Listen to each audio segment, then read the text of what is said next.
A steady to higher day in the grains on Wednesday. Don Roose, U.S. Commodities, joining us. Don, wheat was the big leader on Wednesday. Was that weather, or was that some of these concerns about maybe Russia bombing this nuclear plant in Ukraine? Well, I think, Michelle, it's a good lesson. When the trade gets so negative, we were down hard 7 days in a row, oversold in a market.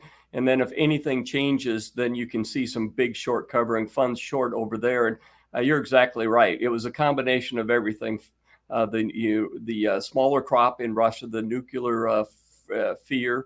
Then we had talk of the smaller crops in both the U.S., Canada, and then, of course, Russia, the largest exporter in the world, maybe their crop's not as big. So I think it was a technical bounce, one that we just got too low too quick.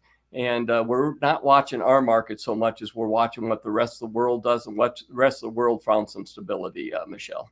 Yeah, corn and soybeans certainly tried to follow the rally in the wheat market, but those markets are kind of still trying to digest acreage and weather and a lot of other things, aren't they?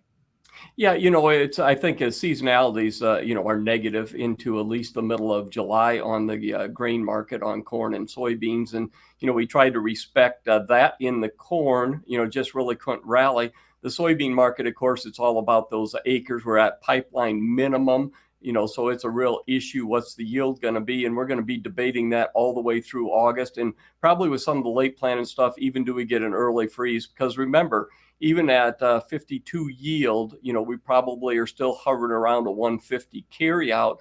You lose anything on yield and you've got a real big problem. So the July 12th report is going to be very important to see once what the government does. And then I think before that, we'll watch these crop condition ratings, expect those with the weather pattern changed or changing, that's going to be, something that's going to be a big focus here also before the crop report. Yeah, a lot of information still to get through here. Thanks for joining us, Don Roose, U.S. Commodities. We'll have more Ag Day coming up.